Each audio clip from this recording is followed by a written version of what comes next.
Assalamualaikum warahmatullahi wabarakatuh.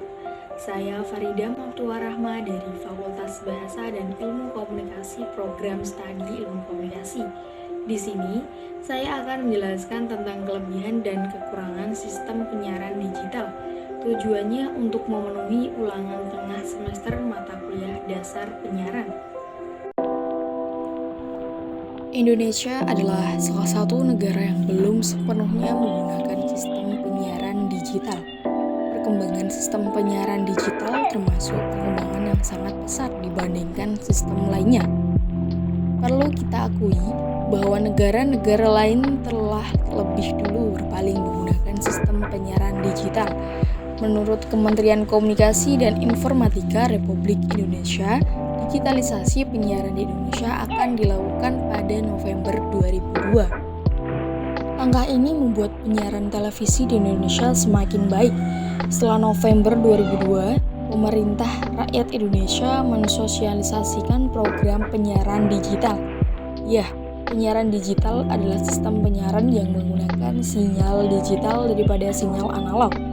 Televisi analog sudah tidak lagi digunakan.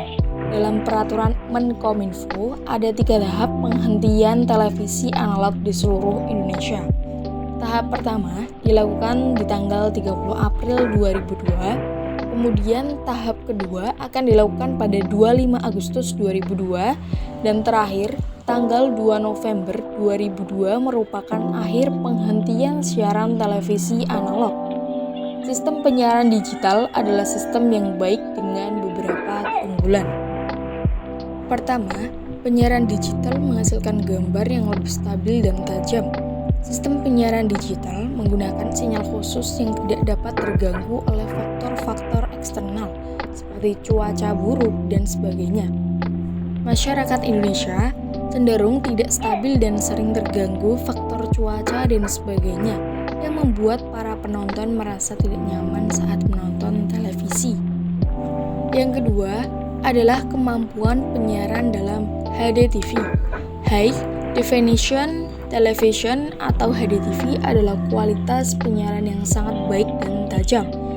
Sistem penyiaran digital mampu menghasilkan tayangan HD dengan 1080 megapiksel. Dengan HDTV, gambar yang dihasilkan akan lebih berwarna dan lebih nyaman untuk disaksikan oleh masyarakat. Yang terakhir dari sistem penyiaran digital adalah kemampuan multi-channel. Multi-channel adalah paket pilihan channel yang bisa dinikmati oleh para pengguna televisi digital. Biasanya, channel seperti ini dapat berubah paket channel dengan kriteria yang sama.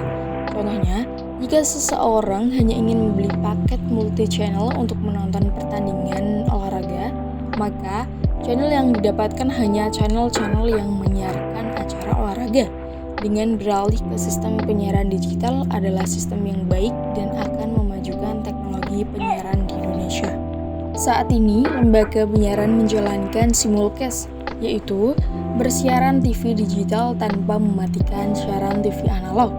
Jadi masyarakat bisa mulai menonton tayangan televisi yang bersiaran secara digital.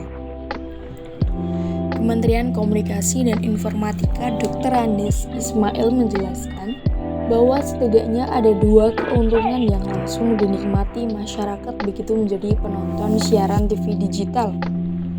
Semua manfaat tersebut gratis didapatkan karena sifat siaran TV digital yang free to air atau FTA.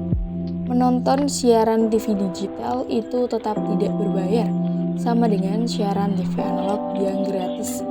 Manfaat positif yang lebih luas yaitu pembukaan lapangan kerja baru di bidang industri pertelevisian, peralihan ke siaran TV digital mendorong pertumbuhan industri kreatif di masyarakat, selain berpotensi menambah keragaman kepemilikan lembaga penyiaran, juga menyerap tenaga kerja kreatif bidang pembuatan konten siaran. Misalnya, dengan siaran TV digital akan berpeluang terjadinya diversifikasi konten dan munculnya stasiun televisi baru.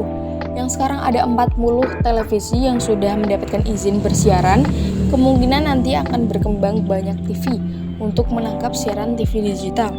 Memang, tergantung jenis televisi yang dimiliki. Apabila televisinya sudah memiliki perangkat untuk menangkap siaran televisi digital, secara otomatis bisa menangkap, tinggal scanning saluran. Kalau perangkat televisinya masih analog, diperlukan alat tambahan yang set-top box. Masyarakat yang terdampak harus mulai bersiap memasuki era baru penyiaran televisi digital. Lebih dari 90% negara di dunia telah meninggalkan siaran televisi analog dan beralih sepenuhnya ke televisi digital. Indonesia termasuk negara 10% yang belum melakukan analog switch off.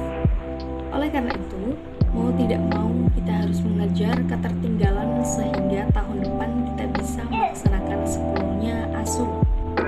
Oleh sebab itu, pemerintah melalui Kominfo terus mendukung LPP TVRI, khususnya dalam melakukan pembangunan infrastruktur televisi digital.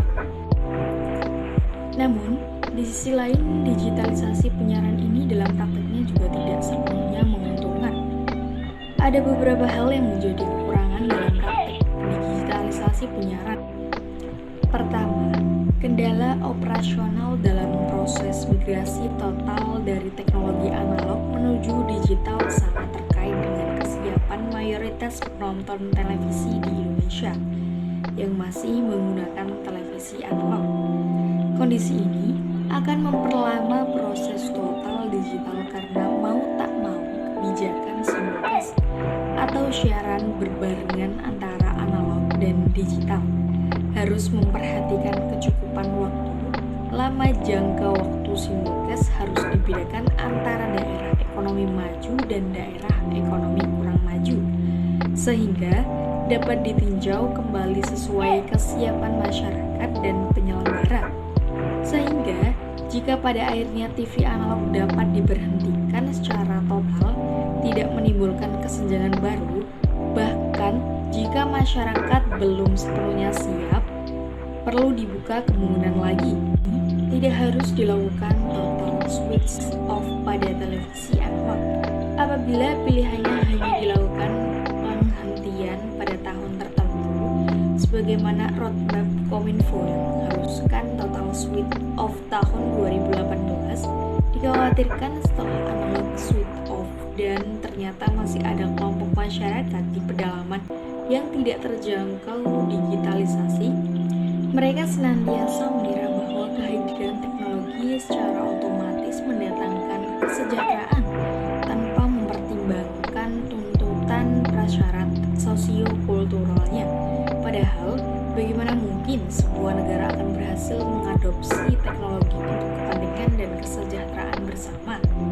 Kedua, bagi lembaga pengelola penyiaran dalam jangka pendek, digitalisasi juga mengakibatkan kerugian secara teknis.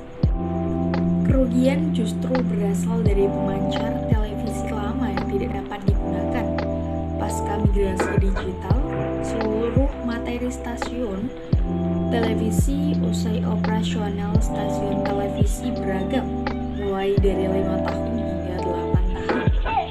Ketiga, teknologi penyiaran digital juga menuntut keahlian khusus penggunanya dalam mengoperasikan alat, termasuk memperbaiki jika ada kerusakan. Keahlian dalam kaitan ini sangat terkait dengan sumber daya manusia yang harus mengikuti dan mampu bersinergi dengan digitalisasi. Media penyiaran yang kelak seluruhnya menggunakan platform digital juga harus dipahami oleh operator-operator yang notabene secara teknik saat ini masih banyak mengoperasikan teknologi analog. Dalam banyak kasus, operator senior yang pendidikannya belum mengikuti kebaruan teknologi atau secara pribadi tidak mengikuti perkembangan teknologi, pada akhirnya akan tersisih dan tidak terpakai. Dampak inilah yang jika tidak diantisipasi dari awal akan menyebabkan mencari tenaga kerja baru maupun memberikan pelatihan pada operatornya. Jika tenaga operator lama bertahan dengan kemampuan teknologi analog, maka teknologi digital tidak akan berfungsi optimal. Keempat, kesiapan akses set-top box secara teknologi transisi. Dalam pelaksanaan siaran digital diperlukan teknologi bernama set-top box STB, yakni sebuah perangkat tambahan berupa rangkaian konverter untuk menerima sinyal digital yang dipancarkan oleh sistem DVB-T2 yang kemudian diubah ke dalam sinyal analog agar dapat ditampilkan pada monitor TV analog. Dengan biaya yang tidak terlalu besar, jika dibandingkan membeli pesawat televisi digital baru, masyarakat tidak dapat menikmati siaran digital melalui penambahan STB untuk mengubah sinyal digital ke analog, sehingga dapat dilihat dengan menggunakan TV biasa atau konvensional. Selama masa transisi, bahkan seterusnya, masyarakat dapat menerima siaran televisi digital dengan alat bantu yang dihubungkan ke pesawat penerima TV analog yang sudah dimiliki. Konsekuensinya, masyarakat yang menggunakan televisi analog seperti sekarang mau tidak mau harus mengeluarkan biaya untuk membeli set-top box atau membeli televisi digital. Sementara, digitalisasi ini di satu sisi bukan kemauan masyarakat, sehingga perlu dipikirkan mekanisme untuk membantu masyarakat sehingga tidak membebani bahkan menghambat program digitalisasi.